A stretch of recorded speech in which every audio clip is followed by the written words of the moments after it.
ਕੌਮਾਂਤਰੀ ਮਜ਼ਦੂਰ ਦਿਵਸ ਦੇ ਮੌਕੇ ਤੇ ਵਾਇਸ ਆਫ ਇੰਡੀਆ ਵੱਲੋਂ ਸਾਰੇ ਮਿਹਨਤਕਸ਼ ਲੋਕਾਂ ਨੂੰ ਬਹੁਤ ਬਹੁਤ ਮੁਬਾਰਕਬਾਦ। ਅੱਜ ਦੇ ਇਸ ਵਿਸ਼ੇਸ਼ ਪ੍ਰੋਗਰਾਮ ਵਿੱਚ ਮੇਰੇ ਨਾਲ ਸਟੂਡੀਓ 'ਚ ਹਾਜ਼ਰ ਨੇ ਜਸਵੀਰ ਮੰਗੂਵਾਲ ਜੀ। ਜਸਵੀਰ ਜੀ, ਸਤਿ ਸ਼੍ਰੀ ਅਕਾਲ, ਵੈਲਕਮ। ਹਾਂਜੀ, ਤੁਹਾਨੂੰ ਵੀ ਸਤਿ ਸ਼੍ਰੀ ਅਕਾਲ ਤੇ ਤੁਹਾਡੇ ਸਾਰੇ ਸਰੋਤਿਆਂ ਨੂੰ ਵੀ ਪਿਆਰ ਭਰੀ ਸਤਿ ਸ਼੍ਰੀ ਅਕਾਲ। ਜਸਵੀਰ ਜੀ, ਛੋਟੇ ਛੋਟੇ ਹੁੰਦੇ ਸੀ ਤੇ ਪਿੰਡਾਂ ਦੇ ਵਿੱਚ ਮਜ਼ਦੂਰਾਂ ਦੀਆਂ ਕਿਸਾਨਾਂ ਦੀਆਂ ਕਾਨਫਰੰਸਾਂ ਹੁੰਦੀਆਂ ਸੀ। ਇੱਕ ਗੀਤ ਬਹੁਤ ਵਧੀਆ ਚੰਗਾ ਲੱਗਦਾ ਹੁੰਦਾ ਸੀਗਾ। ਉਂਝ ਉਹਦੇ ਤੋਂ ਚਿੰਤਾ ਵੀ ਜ਼ਾਹਰ ਕੀਤੀ ਜਾਂਦੀ ਸੀ, ਮਨ ਵਿੱਚ ਤੌਖਲਾ ਹੁੰਦਾ ਸੀ ਕਿ ਇਹ ਗੀਤ ਇਸ ਤਰ੍ਹਾਂ ਦੇ ਜ਼ਿੰਦਗੀ ਦੇ ਕਿੰਨਾ ਕੁ ਨੇੜੇ ਆ। ਸੜਕ ਤੇ ਰੋੜੀ ਕੁੱਟ ਰਹੀਆਂ ਮੁਟਿਆਰਾਂ ਨੂੰ ਦੇਖੋ, ਮਹਿਲੀ ਰੰਗ ਮਨਾ ਰਹੀਆਂ ਗੁਲਜ਼ਾਰਾਂ ਨੂੰ ਦੇਖੋ। ਉਂਝ ਉਦੋਂ ਲੱਗ ਰਿਹਾ ਸੀਗਾ ਕਿ ਸੜਕ ਤੇ ਜਿਹੜੀਆਂ ਰੋੜੀ ਕੁੱਟ ਰਹੀਆਂ ਵੀ ਔਰਤਾਂ ਆ, ਭੈਣਾਂ ਸਾਡੀਆਂ, ਉਹਨਾਂ ਦੀ ਜ਼ਿੰਦਗੀ ਇੰਨੀ ਮਾੜੀ ਕਿਉਂ ਹੈ, ਇੰਨੀ ਦੁਸ਼ਵਾਰ ਕਿਉਂ ਹੈ, ਸਾਰਾ ਕੁਛ ਇੰਨਾ ਕਿਉਂ ਹੋ ਰਿਹਾ। ਫਿਰ ਸੰਤ ਰਾਮ ਉਦਾਸੀ ਹੋਰਾਂ ਦਾ ਇੱਕ ਗੀਤ ਵੀ ਸੁਣਨ ਦਾ ਮੌਕਾ ਮਿਲਿਆ ਜੀ। ਮਾਂ ਧਰਤੀਏ ਤੇਰੀ ਗੋਦ ਨੂੰ ਚੰਨ ਹੋਰ ਬਥੇਰੇ, ਤੂੰ ਮਗਦਾ ਰਹੀ ਵੇ ਸੂਰਜਾ ਕਮੀਆਂ ਦੇ ਵਿਹੜੇ। ਮੈਨੂੰ ਲੱਗਦਾ ਸੀ ਇਹ ਸਾਰਾ ਕੁਛ ਮਜ਼ਦੂਰਾਂ ਦਾ, ਉਹਨਾਂ ਲੋਕਾਂ ਦਾ ਜ਼ਿਕਰ ਹੈ, ਉਹਨਾਂ ਲੋਕਾਂ ਦੀ ਹੋਣੀ ਦਾ ਜ਼ਿਕਰ ਹੈ ਜਿਨ੍ਹਾਂ ਨੂੰ ਦੋ ਵੇਲੇ ਦੀ ਰੋਟੀ ਵੀ ਨਸੀਬ ਨਹੀਂ ਹੁੰਦੀ। ਬਾਬਾ ਨਜ਼ਮੀ ਪਾਕਿਸਤਾਨ ਵਾਲੇ ਇੱਥੇ ਆਪਣੇ ਸ਼ਹਿਰ ਵਿਨੀਪੈਗ 'ਚ ਆਏ ਸੀ, ਉਹਨਾਂ ਨੇ ਵੀ ਇਹ ਗੱਲ ਕਹੀ, ਜਿਸ ਧਰਤੀ ਤੇ ਰਜਮਾ ਟੁੱਕਰ ਖਾਂਦੇ ਨਹੀਂ ਮਜ਼ਦੂਰ, ਉਸ ਧਰਤੀ ਦੇ ਹਾਕਮ ਕੁੱਤੇ, ਉਸ ਧਰਤੀ ਦੇ ਹਾਕਮ ਸੂਰ। ਅੱਜ ਤੁਸੀਂ ਵਿਨੀਪੈਗ ਦੇ ਵਿੱਚ ਕੌਮਾਂਤਰੀ ਮਜ਼ਦੂਰ ਦਿਹਾੜੇ ਨੂੰ ਸੈਲੀਬ੍ਰੇਟ ਕੀਤਾ, ਮਨਾਇਆ। ਅਸੀਂ ਗੱਲ ਇੱਥੋਂ ਸ਼ੁਰੂ ਕਰਦੇ ਹਾਂ ਕਿ ਇਹ ਮਜ਼ਦੂਰ ਦਿਵਸ ਮਨਾਉਣ ਦੀ ਲੋੜ ਕਿਉਂ ਪਈ ਔਰ ਅੱਜ ਤੁਸੀਂ ਕਿਵੇਂ ਮਨਾਇਆ? ਹਾਂਜੀ, ਸਭ ਤੋਂ ਪਹਿਲਾਂ ਤਾਂ ਮੈਂ ਗੱਲ ਕਰਨਾ ਚਾਹੁੰਦੀ ਹਾਂ ਕਿ ਜਿਹੜੀ ਆਪਾਂ ਪਹਿਲਾਂ ਕਵਿਤਾ ਗੀਤ ਬੋਲਿਆ ਸੀ ਉਹ ਜੋਗਿੰਦਰ ਮਤਵਾਲਾ ਜੀ ਦਾ ਲਿਖਿਆ ਹੋਇਆ, ਸੜਕ ਤੇ ਰੋੜੀ ਕੁੱਟ ਰਹੀਆਂ ਮੁਟਿਆਰਾਂ ਨੂੰ ਦੇਖੋ। ਹਾਂਜੀ। ਤੇ ਦੂਸਰੀ ਗੱਲ ਇਹ ਆ ਵੀ ਇਹ ਜਿਹੜਾ ਅੰਤਰਰਾਸ਼ਟਰੀ ਮਜ਼ਦੂਰ ਦਿਵਸ ਆ ਉਹ 1886 ਤੋਂ ਮਨਾਉਣਾ ਸ਼ੁਰੂ ਹੋਇਆ ਸੀ, ਜਦੋਂ ਉਦਯੋਗਿਕ ਕ੍ਰਾਂਤੀ ਆਉਣ ਦੇ ਨਾਲ ਜਿਹੜੀਆਂ ਫੈਕਟਰੀਆਂ ਦੇ ਵਿੱਚ ਕੰਮ ਜਿਹੜਾ ਸੀਗਾ ਉਹ ਮਜ਼ਦੂਰਾਂ ਤੋਂ 18 ਘੰਟੇ 16 ਘੰਟੇ ਲਿਆ ਜਾਂਦਾ ਸੀਗਾ। ਤੇ ਉਹਨਾਂ ਨੇ ਸ਼ਿਕਾਗੋ ਸ਼ਹਿਰ ਦੇ ਵਿੱਚ ਇਕੱਠੇ ਹੋ ਕੇ ਇਹ ਕਿਹਾ ਕਿ ਅਸੀਂ 16 ਘੰਟੇ ਦੀ ਥਾਂ ਤੇ ਅਸੀਂ 12 ਘੰਟੇ ਦੀ ਥਾਂ ਤੇ 8 ਘੰਟੇ ਦਿਹਾੜੀ ਮੰਗਦੇ ਹਾਂ। ਜਦੋਂ ਉਹ ਹੇ ਮਾਰਕੀਟ ਦੇ ਵਿੱਚ ਇਕੱਠੇ ਹੋਏ ਤਾਂ ਪੁਲਿਸ ਨੇ ਗੋਲੀ ਚਲਾ ਦਿੱਤੀ।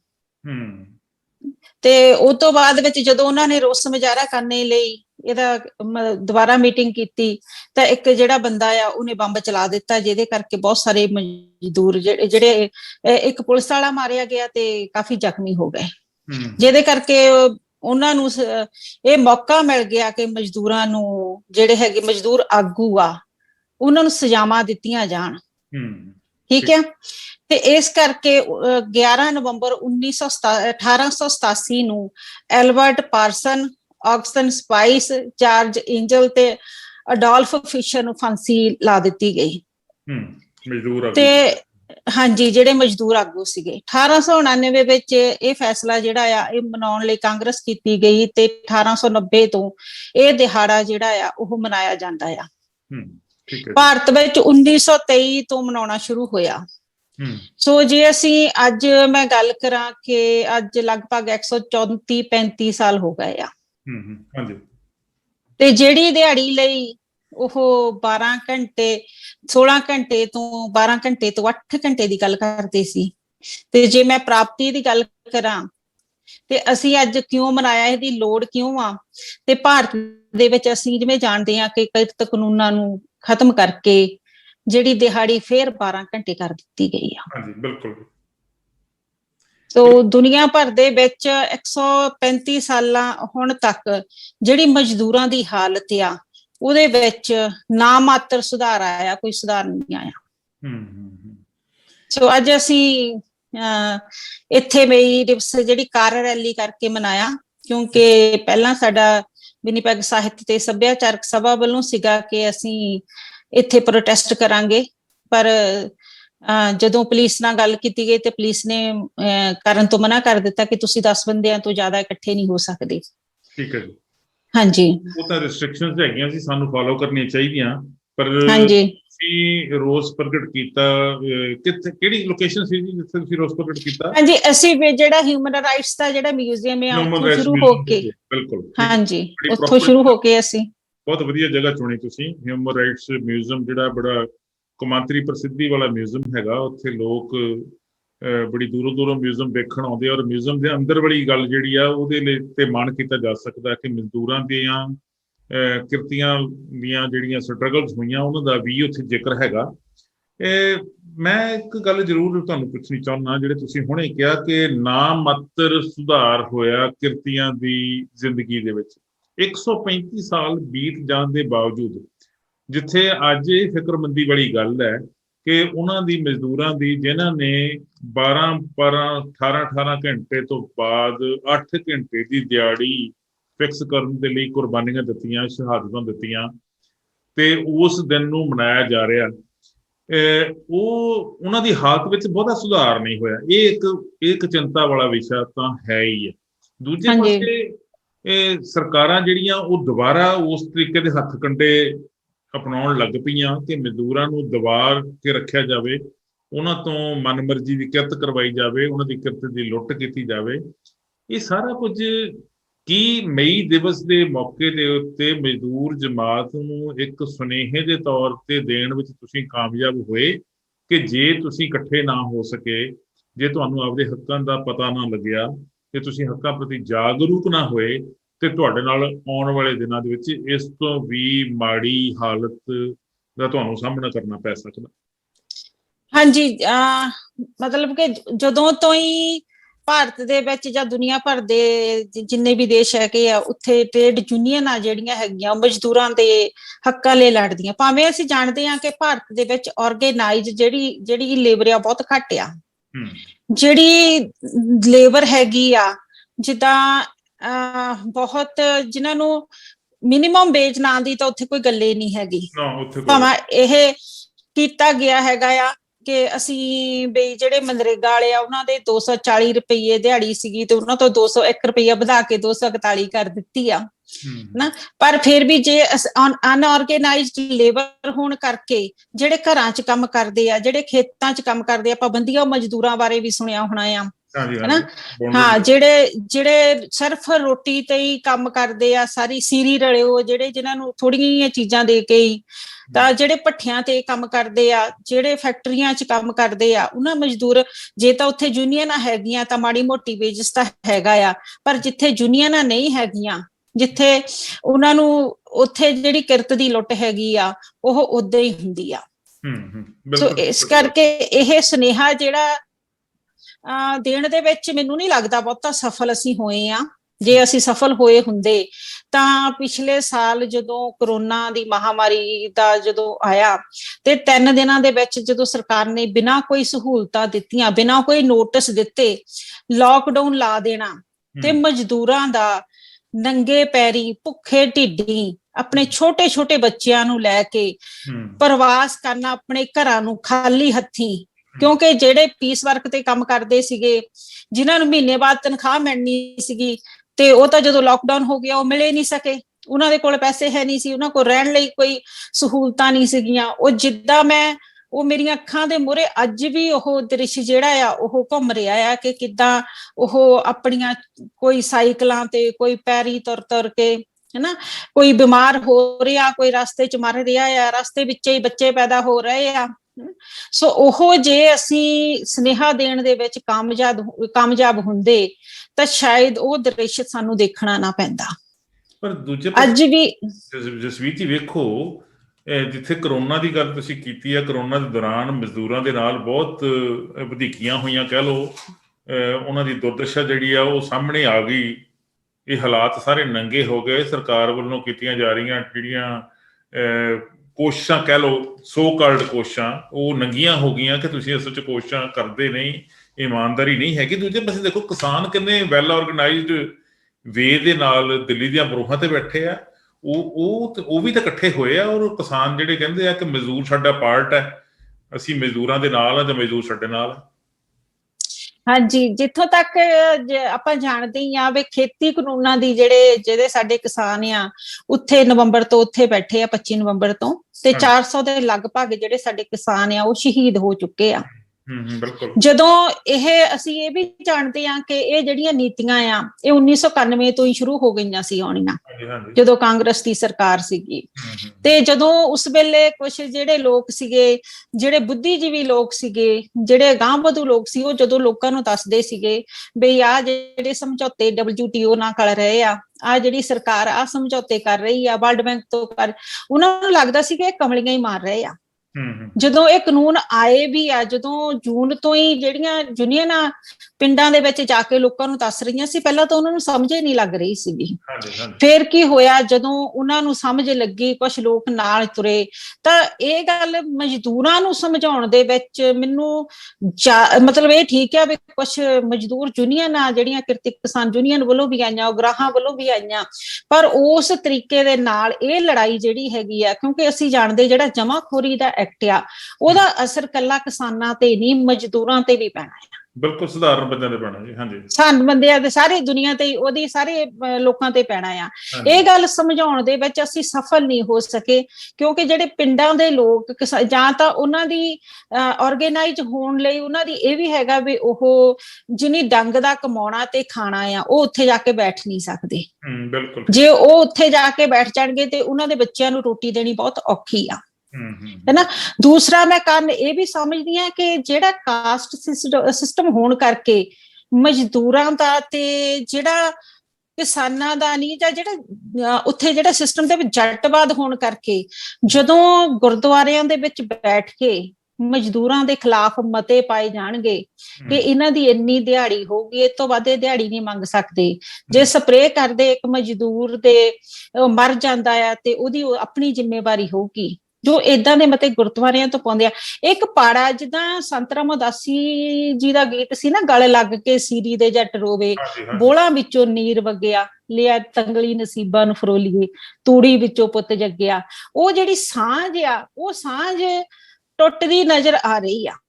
ਉਹ ਸਾਂਝ ਜੇ ਹੁੰਦੀ ਤੇ ਜੇ ਅੱਜ ਕਿਸਾਨ ਬੈਠਾ ਸੀ ਤੇ ਮਜ਼ਦੂਰ ਨੂੰ ਵੀ ਨਾਲੇ ਉੱਥੇ ਬੈਠਾ ਹੋਣਾ ਚਾਹੀਦਾ। ਹਾਲਾਂਕਿ ਉਹਦੀਆਂ ਆਰਥਿਕ ਮਜਬੂਰੀਆਂ ਆ ਕਿ ਉਹ ਉੱਥੇ ਉਹਨਾਂ ਚਿਰ ਬੈਠ ਨਹੀਂ ਸਕਦਾ, ਪਰ ਫਿਰ ਵੀ ਉਹਦੇ ਨਾਲ ਦਿਲੀ ਹਮਦਰਦੀ ਹੋਣ ਦੇ ਬਾਵਜੂਦ ਵੀ ਉਹ ਉਹਨਾਂ ਕੁਛ ਕਰ ਨਹੀਂ ਸਕਦਾ।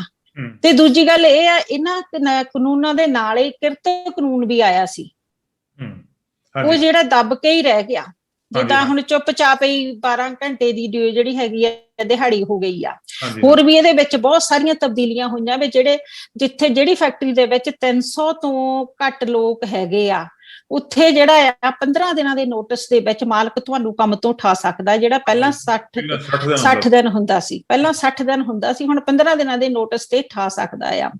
ਦੂਜਾ ਇਹ ਆ ਵੀ ਆਰਗੇਨਾਈਜ਼ ਨਾ ਹੋਣ ਦਾ ਵੀ ਜਿਹੜੇ ਮਜ਼ਦੂਰ ਹੈਗੇ ਆ ਉਹ ਜਿੱਦਾਂ ਹੁਣ ਪੂਰੀ ਤਰ੍ਹਾਂ ਉਹ ਜਾਣੀ ਕਿ ਕਰੋਨਾ ਕਰਕੇ ਵੀ ਉਦਾਂ ਵੀ ਉਹਨਾਂ ਦੀ ਸਦੀਆਂ ਤੋਂ ਇਹੀ ਹਾਲਤ ਹੈਗੀ ਆ ਵੀ ਉਹਨਾਂ ਦੇ ਕੋਲ ਕੋਈ ਜਮਾ ਪੂੰਜੀ ਨਹੀਂ ਹੁੰਦੀ। ਜਸਵੀਰ ਜੀ, ਇੱਕ ਜਦੋਂ ਆਪਾਂ ਕੌਮਾਂਤਰੀ ਲੈਵਲ ਦੇ ਮਜ਼ਦੂਰ ਦਿਹਾੜੇ ਦੀ ਗੱਲ ਕਰਦੇ ਹਾਂ ਤਾਂ ਸਿਰਫ ਭਾਰਤ ਦੀ ਗੱਲ ਨਹੀਂ ਆ, ਦੁਨੀਆ ਦੇ ਦੂਸਰੇ ਦੇਸ਼ਾਂ ਦੀ ਗੱਲ ਹੈ, ਵਿਕਸਿਤ ਦੇਸ਼ਾਂ ਦੀ ਵੀ ਗੱਲ ਹੈ। ਕੈਨੇਡਾ ਵਿਕਸਿਤ ਦੇਸ਼ਾਂ ਦਾ ਮੋਹਰੀ ਦੇਸ਼ ਹੈ। ਤੁਹਾਨੂੰ ਲੱਗਦਾ ਕਿ ਭਾਰਤ ਦੇ ਵਿੱਚ ਕਿਰਤੀਆਂ ਦੀ ਹਾਲਤ ਤੇ ਕੈਨੇਡਾ ਵਿੱਚ ਕਿਰਤੀਆਂ ਦੀ ਹਾਲਤ 'ਚ ਇੱਕ ਬਹੁਤ ਵੱਡਾ ਫਰਕ ਹੈ? ਨਹੀਂ, ਬਹੁਤ ਵੱਡਾ ਫਰਕ ਨਹੀਂ ਹੈਗਾ। ਇੱਥੇ ਵੀ ਜਿੰਨੀ ਮਹਿੰਗਾਈ ਹੋ ਗਈ ਹੈ, ਜਿੰਨੀਆਂ ਸਹੂਲਤਾਂ ਹੁਣ ਜਿਹੜੀਆਂ ਦਿਨ ਪਰ ਦਿਨ ਜਿਹੜੀਆਂ ਹੈਗੀਆਂ ਸਿਹਤ ਸਹੂਲਤਾਂ, ਹੁਣ ਐਜੂਕੇਸ਼ਨ ਦੀਆਂ ਇਹ ਸਹੂਲਤਾਂ ਖੋਈਆਂ ਜਾ ਰਹੀਆਂ ਆ ਭਾਰਤ ਦੇ ਵਿੱਚ। ਇੱਥੇ ਕੈਨੇਡਾ ਦੇ ਵਿੱਚ ਵੀ ਮਿਨੀਮਮ ਵੇਜ ਜਿਹੜੀ ਹੈਗੀ ਆ ਉਹ ਬਹੁਤ ਘੱਟ ਆ। ਜਿੱਦਾਂ ਕੈਨੇਡਾ ਦੀ ਜਿਹੜੀ ਮਿਨੀਮਮ $14 ਆ। ਅੰਟਾਰੀਓ ਚ 15 ਜੀ, ਅੰਟਾਰੀਓ ਚ 15 ਹੁਣ ਹੋਈ। ਵਿਨੀਪੈਗ ਦੇ ਵਿੱਚ 11, ਵਿਨੀਪੈਗ ਚ 11.90 ਆ। 11.90, ਹਾਂਜੀ ਹਾਂਜੀ।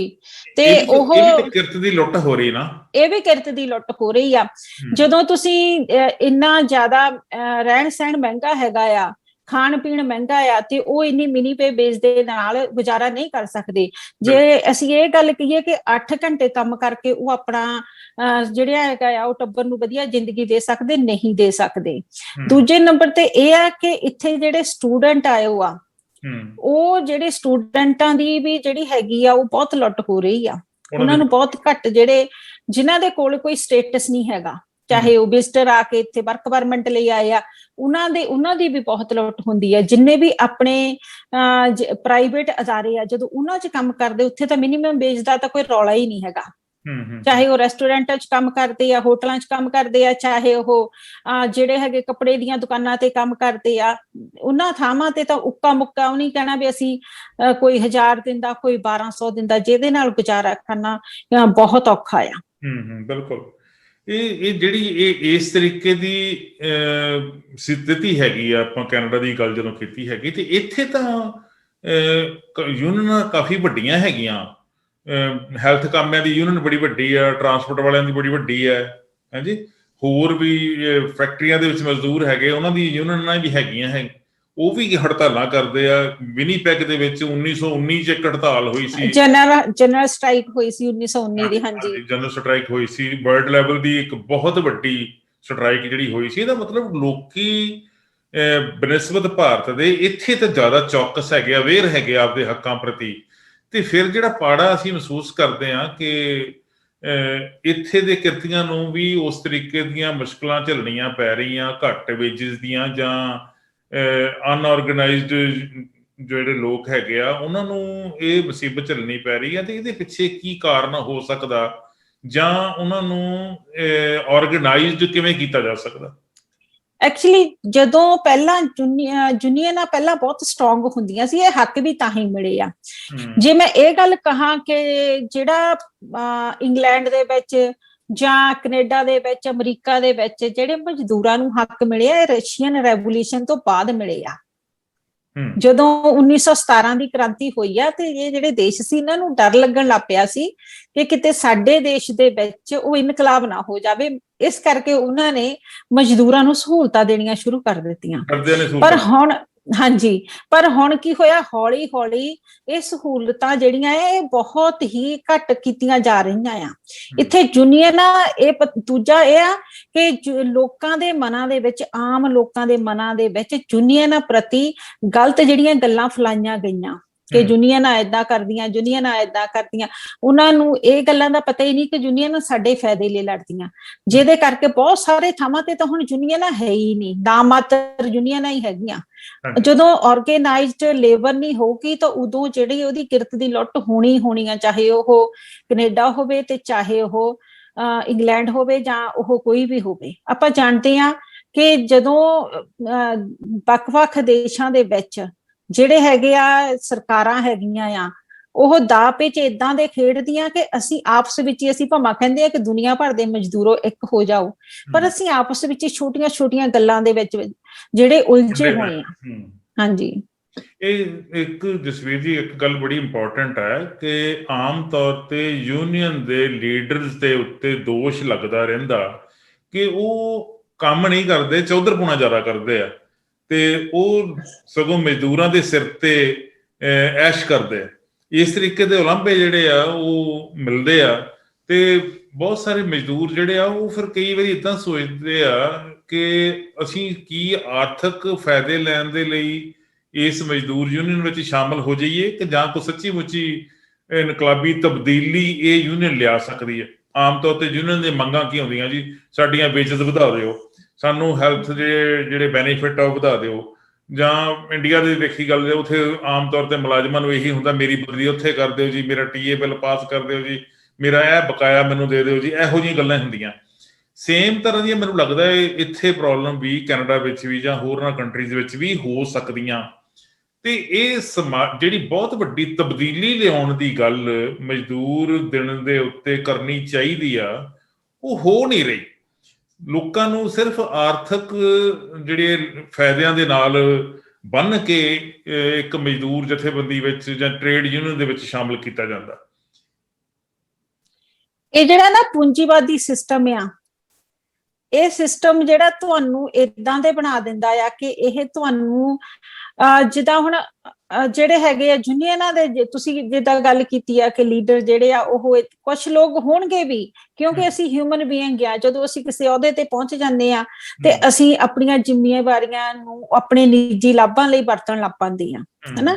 ਦੂਜੀ ਗੱਲ ਇਹ ਵੀ ਹੈਗੀ ਆ ਕਿ ਅਸੀਂ ਜਿੱਦਾਂ ਮੈਂ ਹੁਣ ਇੱਥੇ ਗੱਲ ਕਰਦੀ ਹੋਵਾਂ ਤੇ ਜਦੋਂ ਮੈਂ ਕਿਸੇ ਚੀਜ਼ ਲਈ ਲੜਦੀ ਹੋਵਾਂ, ਜਦੋਂ ਮੈਂ ਉਸ ਅਹੁਦੇ ਤੇ ਚਲੇ ਜਾਵਾਂ ਤੇ ਮੈਨੂੰ ਲੱਗੇ ਕਿ ਜੇ ਮੇਰਾ ਘੱਟ ਤਨਖਾਹ ਦੇ ਕੇ ਸਰਦਾ ਹੋਵੇ ਕਿਸੇ ਨੂੰ, ਮੈਂ ਕਿਉਂ ਨਾ ਏਦਾਂ ਕਰਾਂ। ਇਹ ਬਹੁਤ ਵਾਰੀ ਏਦਾਂ ਹੁੰਦਾ। ਇੱਕ ਬੰਦਾ ਮਜ਼ਦੂਰਾਂ ਦੇ ਹੱਕਾਂ ਲਈ ਲੜਦਾ, ਇੱਕ ਮਜ਼ਦੂਰ ਹੀ ਆ, ਪੜ੍ਹ ਲਿਖ ਕੇ ਉਹ ਕਿਸੇ ਵੱਡੇ ਸ਼ਹਿਰ ਦੇ ਵਿੱਚ ਚਲੇ ਜਾਂਦਾ ਆ।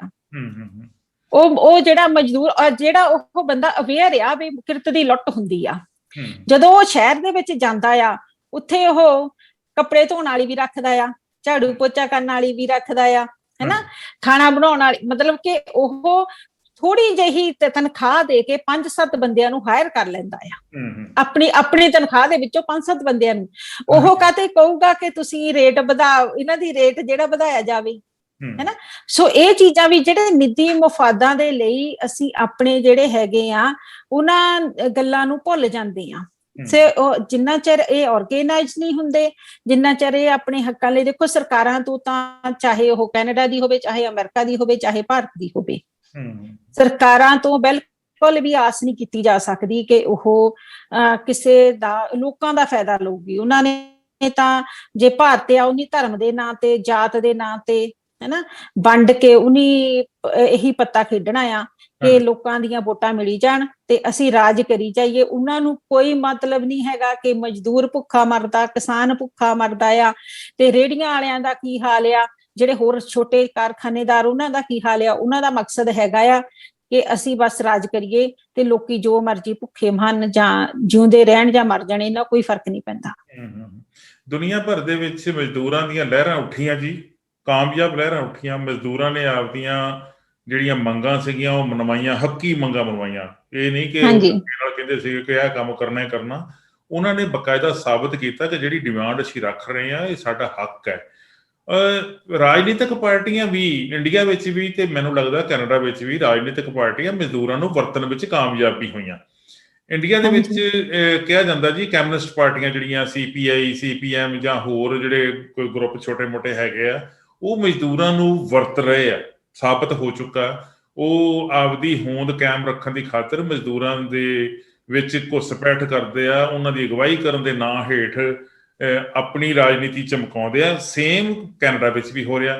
ਇੱਥੇ ਮੈਂ ਇੱਕ ਪਾਰਟੀ ਦਾ ਨਾਂ ਜਿਹੜਾ ਉਹ ਲੈਣ ਵਿੱਚ ਝਿਜਕ ਨਹੀਂ ਮਹਿਸੂਸ ਕਰਦਾ ਜੀ। NDP ਪਾਰਟੀ ਆ ਜਿਹੜੀ ਕਹਿੰਦੀ ਆ ਕਿ ਮੈਂ ਮਜ਼ਦੂਰਾਂ ਦੀ ਪਾਰਟੀ ਆ, ਔਰ ਉਹ ਇਲੈਕਸ਼ਨ ਦੇ ਦਿਨਾਂ ਵਿੱਚ ਬਕਾਇਦਾ ਉਹ ਜਿਹੜੀਆਂ ਟ੍ਰੇਡ ਯੂਨੀਅਨਾਂ ਉਹਨਾਂ ਦੇ ਨਾਲ ਕੰਮ ਕਰਦੀਆਂ, ਜਿਨ੍ਹਾਂ ਦੀ ਅਗਵਾਈ ਉਹ ਕਰਦੇ ਆ, ਉਹਨਾਂ ਦੀਆਂ ਵੋਟਾਂ ਲੈਣ ਤੋਂ ਬਿਨਾਂ ਸ਼ਾਇਦ NDP ਨੇ ਹੁਣ ਤੱਕ ਕੋਈ ਕੁਛ ਨਹੀਂ ਕੀਤਾ। ਕੀ ਕਹਿਣਾ ਚਾਹੋਗੇ ਤੁਸੀਂ ਇਹਦੇ ਬਾਰੇ? ਦੇਖੋ ਇਹ ਤਾਂ ਹੈਗਾ ਹੀ ਆ, ਪਰ ਜੇ ਅਸੀਂ ਗੱਲ ਕਰੀਏ ਵੀ ਯੂਨੀਅਨਾਂ ਤੋਂ ਬਿਨਾਂ ਤੇ ਪੋਲੀਟੀਕਲ ਪਾਰਟੀਆਂ ਜਿਹੜੀਆਂ ਮਜ਼ਦੂਰਾਂ ਦੀਆਂ ਪੋਲੀਟੀਕਲ ਪਾਰਟੀਆਂ ਹੋਣਗੀਆਂ ਅਸਲ ਦੇ ਵਿੱਚ, ਉਸ ਤੋਂ ਬਿਨਾਂ ਕੋਈ ਹੱਲ ਨਹੀਂ ਹੈਗਾ। ਚਾਹੇ ਉਹ ਕਮਿਊਨਿਸਟ ਪਾਰਟੀ ਹੋਵੇ, ਚਾਹੇ CPM, CPI ਦਾ ਅਸੀਂ ਅੱਜ ਹਾਲ ਦੇਖਦੇ ਹਾਂ। ਜੇ ਭਾਰਤ ਦੇ ਵਿੱਚ ਭਾਜਪਾ ਫਾਸ਼ੀਵਾਦੀ ਹਕੂਮਤ ਚੱਲ ਰਹੀ ਆ ਤਾਂ ਕਿਤੇ ਨਾ ਕਿਤੇ ਇਹਨਾਂ ਦੀ ਨਾਕਾਮੀ ਜਿਹੜੀ ਹੈਗੀ ਆ ਉਹ ਜ਼ਿੰਮੇਵਾਰ ਹੈਗੀ ਆ। ਇਹਨਾਂ 'ਚ ਜ਼ਰੂਰ ਘਾਟ ਹੈਗੀ, ਤਾਂ ਹੀ ਇਦਾਂ। ਹਾਂ, ਇਹ ਘਾਟ ਹੈਗੀ ਆ। ਬੰਗਾਲ ਦੇ ਵਿੱਚ ਇੰਨੇ ਸਾਲ ਰਾਜ ਕਰਨ ਦੇ ਬਾਵਜੂਦ ਵੀ ਜਿੱਥੇ ਕੁਛ ਨਹੀਂ ਬਦਲਿਆ, ਤਾਂ ਇਹ ਇਕੱਲੀ ਗੱਲ ਇਹਦੀ ਨਹੀਂ ਹੈਗੀ। ਮੈਂ ਇਹ ਗੱਲ ਕਹਿਣ ਤੋਂ ਵੀ ਮਤਲਬ ਕਿ ਜਿਹੜੀ ਮਜ਼ਦੂਰਾਂ ਦੀ ਪਾਰਟੀ ਕਰਵਾਉਂਦੀ ਜਿਹੜੀ ਆ ਬਸਪਾ ਵੀ ਹੈਗੀ ਆ, ਉਹ ਵੀ ਵੋਟਾਂ ਲੈਣ ਤੋਂ ਬਿਨਾਂ ਉਹਨੇ ਵੀ ਭਾਰਤ ਦੇ ਮਜ਼ਦੂਰਾਂ ਦੇ ਨਾਲ ਕੋਈ ਵੀ ਮਤਲਬ ਕਿ ਵਫਾਦਾਰੀ ਨਹੀਂ ਨਿਭਾਈ।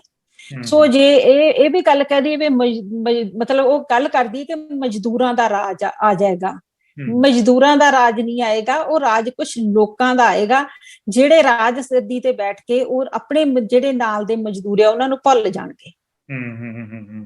ਪਰ ਜਦੋਂ ਕਹਿੰਦੇ ਜੀ ਵੀ ਇੱਕ ਜ਼ੋਜ਼ਨ ਪੋਤੀਓ ਹੋਏ ਆ, ਉਹਨਾਂ ਦਾ ਇੱਕ ਗੀਤ ਬੜਾ ਪਿਆਰਾ ਸੀਗਾ, ਇੰਗਲਿਸ਼ ਵਿੱਚ ਹੈਗਾ।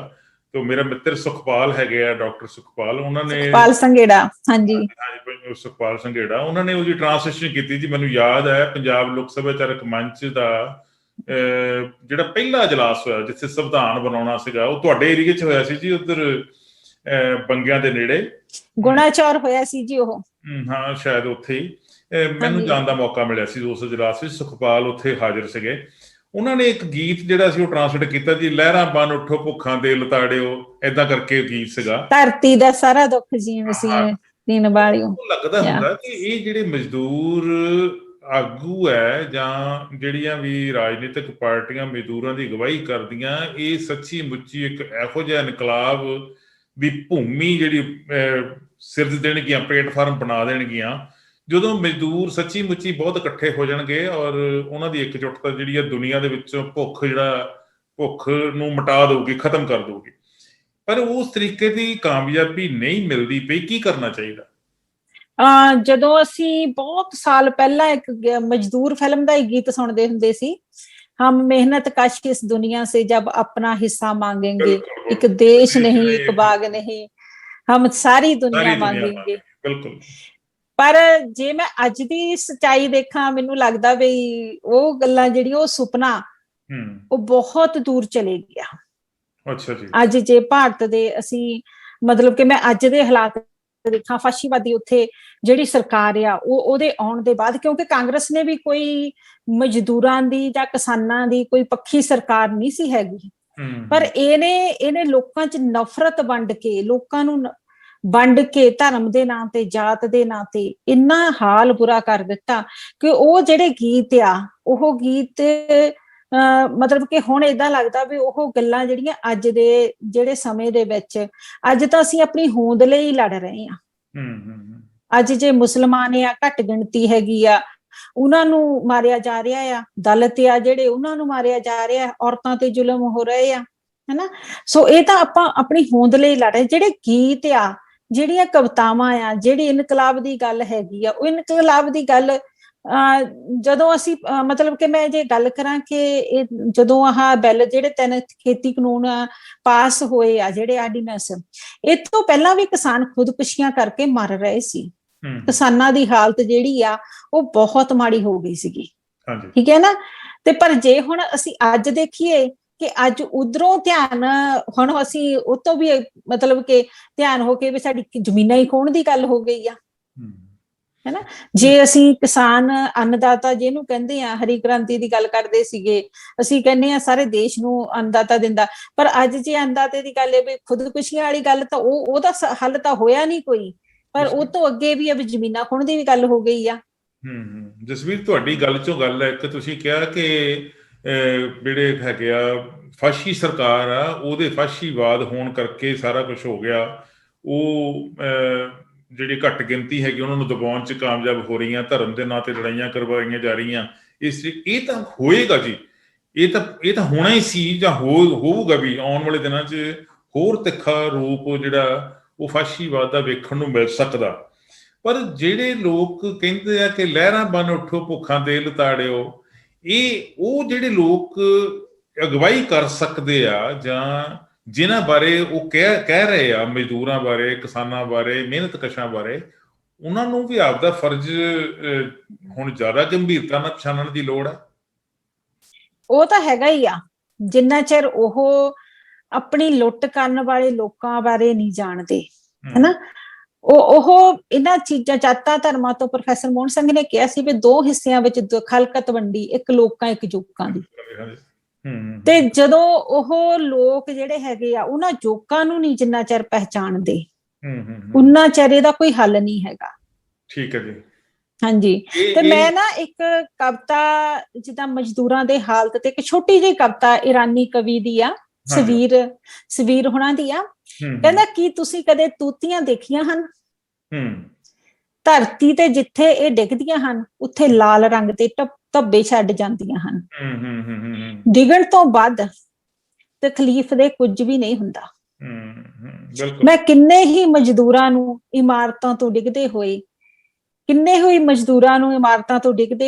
ਡਿੱਗ ਕੇ ਤੂਤੀਆਂ ਬਣਦੇ ਹੋਏ ਦੇਖਿਆ ਹੈ। ਸੋ ਮਜ਼ਦੂਰ ਜਿਹੜੇ ਹੈਗੇ ਆ, ਉਹਨਾਂ ਦੇ ਕੋਲ ਇਹ ਮਤਲਬ ਕਿ ਜਿਹੜੇ ਘਰ ਬਣਾਉਂਦੇ ਹੈਗੇ ਆ, ਉਹ ਉੱਥੋਂ ਜਦੋਂ ਪੈੜ ਤੋਂ ਡਿੱਗ ਜਾਂਦੇ ਆ, ਭੱਠਿਆਂ ਦੇ ਵਿੱਚ ਅਪਾਹਜ ਹੋ ਜਾਂਦੇ, ਫੈਕਟਰੀਆਂ ਦੇ ਵਿੱਚ ਅਪਾਹਜ ਹੋ ਜਾਂਦੇ ਆ, ਹਨਾ। ਉਹ ਚੀਜ਼ਾਂ ਜਿਹੜੀਆਂ ਹੈਗੀਆਂ ਉਹਨਾਂ ਨੂੰ ਕੋਈ ਮੁਆਵਜ਼ਾ ਨਹੀਂ ਮਿਲਦਾ। ਅਸੀਂ ਮਾਰਕਸ ਦਾ ਸਰਪਲਸ ਵੈਲਿਊ ਦਾ ਜਿਹੜਾ ਸਿਧਾਂਤ ਪੜ੍ਹਦੇ ਹੁੰਦੇ ਸੀਗੇ, ਵਾਧੂ ਮੁੱਲ ਦਾ ਸਿਧਾਂਤ। ਪਰ ਉਹ ਮੈਨੂੰ ਲੱਗਦਾ ਵੀ ਉਹ ਚੀਜ਼ਾਂ ਹੁਣ ਬਹੁਤ ਜਿਹੜੀਆਂ ਹੈਗੀਆਂ, ਹੁਣ ਸਾਡੀ ਲੜਾਈ ਜਿਹੜੀ ਆ ਇੱਕ ਹੋਰ ਪਾਸੇ ਨੂੰ ਹੀ ਚੱਲ ਗਈ ਆ। ਅਸੀਂ ਬਹੁਤ ਪਿੱਛੇ ਚੱਲ ਪਏ ਆ। ਜੇ ਅੱਜ ਅਸੀਂ ਗੱਲ ਮੈਂ 1886 ਦੀ ਕਰਾਂ ਤੇ ਜਾਂ ਅੱਜ ਦੀ ਕਰਾਂ, 135 ਸਾਲ ਬਾਅਦ ਵੀ ਮੈਨੂੰ ਲੱਗਦਾ ਨਹੀਂ ਕੋਈ ਬਹੁਤ ਵੱਡੀ ਪ੍ਰਾਪਤੀ ਹੋਈ। ਨਹੀਂ ਜੀ, ਉਹ ਤਾਂ ਆਪਾਂ ਇਹ ਗੱਲ ਮੰਨ ਚੁੱਕੇ ਹਾਂ ਕਿ ਜਿਹੜੀਆਂ ਰਾਜ ਕਰਦੀਆਂ ਸਰਕਾਰਾਂ ਹੈਗੀਆਂ, ਰਾਜ ਕਰਦੇ ਲੋਕ ਹੈਗੇ ਆ, ਉਹਨਾਂ ਦੀ ਤਾਂ ਕੋਸ਼ਿਸ਼ ਹੀ ਹੈ ਕਿ ਉਹ ਇਸ ਸਾਰੀ ਜਿਹੜੀ ਸਿਚੁਏਸ਼ਨ ਨੂੰ ਡਾਈਵਰਟ ਕਰ ਦੇਣ, ਤੁਹਾਡੀ ਲੜਾਈ ਦਾ ਮੂੰਹ ਮੁਹਾਂਦਰਾ ਬਦਲ ਦੇਣ, ਉਹ ਲੜਾਈ ਦੀਆਂ ਜਿਹੜੀਆਂ ਤੋਪਾਂ ਹੈਗੀਆਂ ਉਹ ਕਿਸੇ ਹੋਰ ਪਾਸੇ ਨੂੰ ਮੋੜ ਦੇਣ, ਉਹ ਧਰਮ ਦੀ ਰਾਜਨੀਤੀ ਕਰਨ, ਹੈ ਜੀ, ਉਹ ਜਿਹੜੀ ਜਾਤ ਦੀ ਰਾਜਨੀਤੀ ਕਰਨ, ਜਾਤਾਂ ਪਾਤਾਂ ਦੀ ਰਾਜਨੀਤੀ ਕਰਨ, ਊਚ ਨੀਚ ਦੀ ਰਾਜਨੀਤੀ ਕਰਨ, ਉਹ ਤਾਂ ਕਰਨਗੇ। ਉਹ ਆਪਦੇ ਮਿਸ਼ਨ ਵਿੱਚ ਕਾਮਯਾਬ ਹੋ ਗਏ। 135 ਸਾਲ ਬਾਅਦ ਅੱਜ ਅਸੀਂ ਇਸ ਗੱਲ ਦਾ ਪਛਤਾਵਾ ਕਿਉਂ ਕਰ ਰਹੇ ਹਾਂ ਕਿ ਅਸੀਂ ਕਾਮਯਾਬ ਨਹੀਂ ਹੋਏ? ਕਿਤੇ ਨਾ ਕਿਤੇ ਅੱਗ ਜਿਹੜੀ ਆ ਸੁਲਗ ਦੀ ਤਾਂ ਹੋਣੀ ਜ਼ਰੂਰ, ਮੈਨੂੰ ਲੱਗਦਾ ਉਹ ਮੌਕਾ ਨਹੀਂ ਮਿਲ ਰਿਹਾ ਕਿ ਉਹ ਅੱਗ ਭਾਂਬੜ ਬਣ ਜਾਵੇ।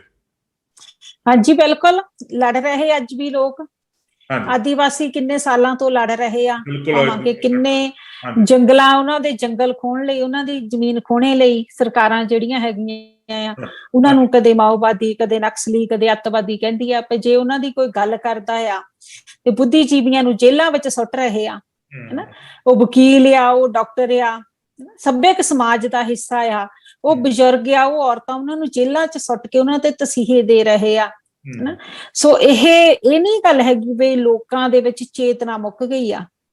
ਲੋਕਾਂ 'ਚ ਚੇਤਨਾ ਵੀ ਜਾ ਹੁੰਦੀ ਆ, ਲਹਿਰਾਂ ਵੀ ਉੱਠਦੀਆਂ ਆ, ਭਾਵੇਂ ਉਹ ਲਹਿਰਾਂ ਸਫਲ ਨਾ ਹੋਣ। ਕਈ ਵਾਰੀ ਉਹ ਲਹਿਰਾਂ, ਚਾਹੇ ਉਹ ਜਿਹੜੀਆਂ ਹੈਗੀਆਂ ਆ ਲਹਿਰਾਂ, ਮਤਲਬ ਕਿ ਦਬਾ ਦਿੱਤੀਆਂ ਜਾਂਦੀਆਂ ਆ, ਹਨਾ। ਜਿੱਦਾਂ ਅੱਜ ਵੀ ਅਸੀਂ ਤੇਲੰਗਾਨਾ ਮੂਵਮੈਂਟ ਦੀ ਗੱਲ ਕਰੀਏ, ਅਸੀਂ ਮਜ਼ਾਰਾ ਮੂਵਮੈਂਟ ਦੀ ਗੱਲ ਕਰੀਏ ਅਸੀਂ, ਹਨਾ, ਤੇ ਇਹ ਜਿਹੜੀਆਂ ਮੂਵਮੈਂਟਾਂ, ਖੁਸ਼ਹਤੈਸ਼ੀ ਟੈਕਸ ਦੀ ਗੱਲ ਕਰੀਏ, ਉਹ ਲਹਿਰਾਂ ਸਮੇਂ-ਸਮੇਂ ਤੇ ਉੱਠਦੀਆਂ ਰਹੀਆਂ। ਅੱਜ ਕਿਸਾਨ ਲਹਿਰ ਹੈਗੀ ਆ, ਉਹ ਉੱਠੀ ਆ, ਮਜ਼ਦੂਰਾਂ ਦੀਆਂ ਲਹਿਰਾਂ ਉੱਠਦੀਆਂ ਆ, ਆਪਣੇ ਲਈ ਲੜਦੀਆਂ ਆ। ਮਤਲਬ ਕਿ ਪੂਰੀ ਤਰ੍ਹਾਂ ਬੀਜ ਨਾਸ਼ ਕਿਸੇ ਵੀ ਚੀਜ਼ ਦਾ ਨਹੀਂ ਹੁੰਦਾ, ਪਰ ਜਿਹੜੀਆਂ ਤਾਕਤਾਂ ਦੇ ਨਾਲ ਅਸੀਂ ਲੜਨਾ ਆ, ਉਹ ਤਾਕਤਾਂ ਬਹੁਤ ਸ਼ਾਤਰ ਆ, ਬਹੁਤ ਸਟਰੋਂਗ ਆ। ਸਾਡੀ ਸਟ੍ਰੈਟਜੀ ਉਹਨਾਂ ਲਹਿਰਾਂ, ਉਹਨਾਂ ਜਿਹੜੀਆਂ ਤਾਕਤਾਂ ਦੇ ਅੱਗੇ ਬਾਰ-ਬਾਰ ਫੇਲ ਹੁੰਦੀ ਆ, ਭਾਵੇਂ ਅਸੀਂ ਬਾਰ-ਬਾਰ ਉੱਠਦੇ ਆ, ਲੜਨ ਲਈ ਕੋਸ਼ਿਸ਼ ਕਰਦੇ ਆ। ਉੱਠਦੇ ਰਹਿਣਾ ਚਾਹੀਦਾ ਜੀ। ਮੈਂ ਆਖਰੀ ਸਵਾਲ ਤੁਹਾਨੂੰ ਪੁੱਛੂੰਗਾ ਜੀ, ਕੋਈ ਵੀ ਇਨਕਲਾਬ ਹੋਵੇ, ਕੋਈ ਵੀ ਤਬਦੀਲੀ ਹੈ, ਜਾਂ ਮਈ ਦਿਵਸ ਦੇ ਮਜ਼ਦੂਰਾਂ ਨੂੰ ਸ਼ਰਧਾਂਜਲੀ ਦੀ ਗੱਲ ਕਰੀਏ ਤੇ ਉਸ ਮਜ਼ਦੂਰਾਂ ਦੇ ਵਿੱਚ ਔਰਤਾਂ ਵੀ ਸੀਗੀਆਂ, ਮਰਦ ਵੀ ਸੀ, ਬਰਾਬਰ ਦੇ ਮੋਢੇ ਨਾਲ ਮੋਢਾ ਜੋੜ ਕੇ ਉਹਨਾਂ ਨੇ ਕੰਮ ਕੀਤਾ, ਸੰਘਰਸ਼ ਲਈ ਵੀ ਕੰਮ ਕੀਤਾ, ਔਰ ਫੈਕਟਰੀਆਂ ਦੇ ਵਿੱਚ ਮਜ਼ਦੂਰ ਦੇ ਤੌਰ ਤੇ ਔਰਤ ਦਾ ਵੀ ਓਨਾ ਹੀ ਹੱਕ, ਓਨਾ ਹਿੱਸਾ ਉਹਦਾ ਇਸ ਇਨਕਲਾਬ ਲਈ ਵੀ ਹੋ ਸਕਦਾ। ਤੁਸੀਂ ਇੱਕ ਬੀਇੰਗ ਔਰਤ ਆਪਣੇ ਸਮਾਜ ਨੂੰ ਕੀ ਸੁਨੇਹਾ ਦੇਣਾ ਚਾਹੁੰਦੇ ਹੋ ਅੱਜ ਦੇ ਇਸ ਜਿਹੜਾ ਪਵਿੱਤਰ ਮੈਂ ਦਿਨ ਕਹੂੰਗਾ, ਮਜ਼ਦੂਰਾਂ ਦਾ ਦਿਨ ਹੈ, ਇਤਿਹਾਸਕ ਦਿਨ ਹੈ, ਇਸ ਦਿਨ ਦੇ ਉੱਤੇ ਔਰਤਾਂ ਨੂੰ ਇਕੱਠੇ ਹੋਣ ਦੇ ਲਈ ਕੀ ਸੁਨੇਹਾ ਦੇਵੋਗੇ? ਹਾਂਜੀ, ਮੈਂ ਇਹ ਜਿਹੜਾ ਅੱਜ ਦੇ ਦਿਨ ਤੇ, ਕਿਉਂਕਿ ਮੈਂ ਬਹੁਤ ਸਿਆਣੀ ਤਾਂ ਹੈ ਨਹੀਂ ਕਿ ਮੈਂ ਕਿਸੇ ਨੂੰ ਸੰਦੇਸ਼ ਦੇਵਾਂ, ਪਰ ਮੈਂ ਇੰਨਾ ਜ਼ਰੂਰ ਜਾਣਦੀ ਹਾਂ ਕਿ ਕੋਈ ਵੀ ਇਨਕਲਾਬ, ਕੋਈ ਵੀ ਜਿੱਤ ਔਰਤਾਂ ਦੀ ਹਿੱਸੇਦਾਰੀ ਤੋਂ ਬਿਨਾਂ ਜਿਹੜੀ ਆ ਉਹ ਪੂਰੀ ਨਹੀਂ ਹੋ ਸਕਦੀ। ਬਿਲਕੁਲ ਠੀਕ, ਹਾਂਜੀ ਹਾਂਜੀ। ਜਦੋਂ CAA ਦੀ ਲਹਿਰ ਸ਼ੁਰੂ ਕੀਤੀ ਸੀ, ਭਾਵੇਂ ਕਿ ਸ਼ਹੀਨ ਬਾਗ ਦੀਆਂ ਔਰਤਾਂ, ਉਹ ਸਧਾਰਨ ਔਰਤਾਂ ਸੀ ਜਿਹੜੀਆਂ ਘਰਾਂ ਦੇ ਅੰਦਰ ਬੰਦ ਰਹਿੰਦੀਆਂ ਸੀ, ਬਾਹਰ ਨਹੀਂ ਸੀ ਜਾਂਦੀਆਂ, ਪਰਦੇ ਦੇ ਵਿੱਚ ਰਹਿਣ ਵਾਲੀਆਂ ਔਰਤਾਂ ਨੇ ਸਰਕਾਰ ਨੂੰ ਵਕਤ ਪਾ ਦਿੱਤਾ ਸੀ। ਕਰੋਨਾ ਦੇ ਨਾਂ ਥੱਲੇ ਉਹਨਾਂ ਨੂੰ ਭਾਵੇਂ ਉਠਾ ਦਿੱਤਾ ਗਿਆ। ਤੇ ਅੱਜ ਵੀ ਕਿਸਾਨ ਅੰਦੋਲਨ ਦੇ ਵਿੱਚ ਔਰਤਾਂ ਉਸ ਦਿਨ ਤੋਂ, ਪਹਿਲੇ ਦਿਨ ਤੋਂ ਹੀ ਔਰਤਾਂ, ਚਾਹੇ ਉਹ ਪੱਤਰਕਾਰਾਂ ਦੇ ਰੂਪ ਵਿੱਚ, ਚਾਹੇ ਉਹ ਮਜ਼ਦੂਰ ਯੂਨੀਅਨਾਂ, ਕਿਸਾਨ ਯੂਨੀਅਨ ਦੀਆਂ ਦੇ ਵਿੱਚ ਹਿੱਸੇਦਾਰ ਬਣ ਕੇ ਲੜ ਰਹੀਆਂ, ਤੇ ਅੱਜ ਵੀ ਬਰਾਬਰ ਦੇ ਹਿੱਸੇਦਾਰ ਬਣ ਕੇ ਉੱਥੇ ਬੈਠੀਆਂ ਆ। ਸੋ ਕੋਈ ਵੀ ਇਨਕਲਾਬ, ਕੋਈ ਵੀ ਜਿਹੜੀ ਹੈਗੀ ਤਬਦੀਲੀ ਔਰਤਾਂ ਦੀ ਹਿੱਸੇਦਾਰੀ ਤੋਂ ਬਿਨਾਂ ਨਹੀਂ ਹੋ ਸਕਦੀ। ਸੋ ਔਰਤਾਂ ਨੂੰ ਤੇ ਮਰਦਾਂ ਨੂੰ ਆਪਣੇ ਹੱਕਾਂ ਪ੍ਰਤੀ ਸੁਚੇਤ ਹੋਣ ਦੀ ਲੋੜ ਆ। ਜਿਹੜੇ ਸਾਡੇ ਅਸੀਂ ਦੁਨੀਆ ਭਰ ਦੇ ਮਜ਼ਦੂਰੋ ਇੱਕ ਹੋ ਜਾਓ ਕਹਿੰਦੇ ਆ, ਸਾਨੂੰ ਆਪਣੇ ਬਖਰੇਵੇਂ ਭੁਲਾ ਕੇ, ਆਪਣੀਆਂ ਛੋਟੀਆਂ ਗਰਜਾਂ ਨੂੰ ਪਿੱਛੇ ਸੁੱਟ ਕੇ, ਚੌਧਰਗਿਰੀ ਦੀਆਂ ਗਰਜਾਂ ਨੂੰ ਤੇ ਉਹ ਪਿੱਛੇ ਛੁੱਟ ਕੇ ਸਾਨੂੰ ਜਿਹੜੇ ਹੈਗੇ ਆ ਯੂਨਾਈਟ ਹੋਣ ਦੀ ਲੋੜ ਆ। ਜਿੰਨਾ ਚਿਰ ਅਸੀਂ ਇੱਕ ਨਹੀਂ ਹੋ ਜਾਂਦੇ, ਅਸੀਂ ਆਪਣੀ ਤਾਕਤ ਨੂੰ ਇਕੱਠੀ ਨਹੀਂ ਕਰ ਲੈਂਦੇ, ਉਹਨਾਂ ਚਿਰ ਅਸੀਂ ਆਪਣੇ ਦੁਸ਼ਮਣ ਨੂੰ ਹਰਾ ਨਹੀਂ ਸਕਦੇ। ਕੋਈ ਵੀ ਇਨਕਲਾਬ ਸਫਲ ਨਹੀਂ ਹੋ ਸਕਦਾ। ਸਾਡੀ ਏਕਤਾ, ਸਾਡੀ ਸਮਝ, ਸਾਡੀ ਸੂਝ, ਸਾਡੀ ਸਿਆਣਪ ਇਕੱਠੇ ਹੋ ਕੇ ਲੜਨੇ ਦੀ ਉਹਦੇ ਲਈ ਬਹੁਤ ਜ਼ਰੂਰਤ ਆ। ਕਿਉਂਕਿ ਮਾਰਕਸ ਨੇ ਕਿਹਾ ਸੀ ਕਿ ਮਜ਼ਦੂਰ ਦੇ ਕੋਲ ਜਿਹੜਾ ਖੋਣ ਲਈ ਕੁਛ ਨਹੀਂ ਤੇ ਜਿੱਤਣ ਲਈ ਸੰਸਾਰ ਪਿਆ ਹੈ। ਬਿਲਕੁਲ ਜੀ, ਇਹ ਗੱਲ ਠੀਕ ਹੈ ਜੀ। ਮਜ਼ਦੂਰ ਦੇ ਕੋਲ ਗਵਾਉਣ ਨੂੰ ਕੁਛ ਨਹੀਂ, ਕੜੀਆਂ ਗਵਾਉਣ ਨੂੰ, ਕੜੀਆਂ ਟੁੱਟ ਸਕਦੀਆਂ ਮਜ਼ਦੂਰ ਦੀਆਂ, ਜਿੱਤਣ ਵਾਸਤੇ ਪੂਰਾ ਸੰਸਾਰ ਆ। ਤੁਹਾਡੇ ਸਨੇਹ ਦੇ ਨਾਲ ਅਸੀਂ ਤੁਹਾਡੇ ਸ਼ੁਕਰਗੁਜ਼ਾਰ ਹਾਂ ਜੀ, ਤੁਸੀਂ ਸਮਾਂ ਕੱਢਿਆ ਔਰ ਵਿਨੀਪੈਗ ਦੇ ਵਿੱਚ ਲਗਾਤਾਰ ਸਰਗਰਮੀਆਂ ਕਰਦੇ ਹੋ, ਮਜ਼ਦੂਰਾਂ ਦੇ ਪ੍ਰਤੀ, ਕਿਸਾਨਾਂ ਦੇ ਪ੍ਰਤੀ ਤੁਸੀਂ ਹਮਦਰਦੀ ਰੱਖਦੇ ਹੋ ਔਰ ਬੜੇ ਅੱਛੇ ਵਿਚਾਰ ਨੇ ਤੁਹਾਡੇ। ਤੁਸੀਂ ਸਾਹਿਤ ਸਭਾ ਦੇ ਵਿੱਚ ਵੀ ਸਰਗਰਮ ਹੋ ਤੇ ਟ੍ਰੇਡ ਯੂਨੀਅਨ ਲੈਵਲ ਤੇ ਵੀ ਸਰਗਰਮ ਹੋ, ਸਮਾਜਿਕ ਤੌਰ ਤੇ ਸਮਾਜਿਕ ਕਾਰਕੁਨ ਵਜੋਂ ਵਿਚਰਦੇ ਹੋ। ਬਹੁਤ ਬਹੁਤ ਮਿਹਰਬਾਨੀ ਤੁਹਾਡੀ ਸਮਾਂ ਕੱਢਣ ਲਈ। ਵਾਇਸ ਆਫ ਇੰਡੀਆ ਵੱਲੋਂ ਥੈਂਕ ਯੂ ਵੈਰੀ ਮਚ। ਹਾਂਜੀ, ਤੁਹਾਡਾ ਵੀ ਧੰਨਵਾਦ ਤੇ ਵਾਇਸ ਆਫ ਇੰਡੀਆ ਦੇ ਸਾਰੇ ਸਰੋਤਿਆਂ ਦਾ ਵੀ ਬਹੁਤ ਬਹੁਤ ਧੰਨਵਾਦ। Thank you.